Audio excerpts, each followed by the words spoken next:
তুমি যাকে সবচেয়ে বেশি ভালোবেসেছিলে সে যদি একদিন তোমাকে বলে তুই আমার জীবনের সবচেয়ে বড় ভুল ছিলি, তখন কি করবে?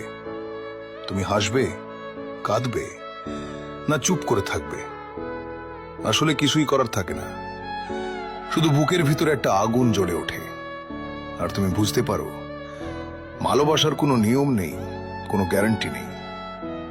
তবু মানুষ ভালোবাসে, কারণ ভালোবাসা ছাড়া বাঁচাও যায় না। সম্পর্ক ভাঙার পর সবচেয়ে কষ্ট হয় যখন দেখো যে মানুষটা একদিন তোমার জন্য পৃথিবীটা থামিয়ে দিত, সে আজ অন্য কারোর জন্য একই কথা বলছে, একইভাবে হাসছে, একইভাবে ভালোবাসি বলছে। আর তুমি দাঁড়িয়ে থাকো দূর থেকে আর ভাবো, আমার সাথে যা ছিল সেটা কি সত্যি ছিল, নাকি সবটাই ছিল একটা অভিনয়? আর সেই প্রশ্নের উত্তর কখনো পাওয়া যায় না।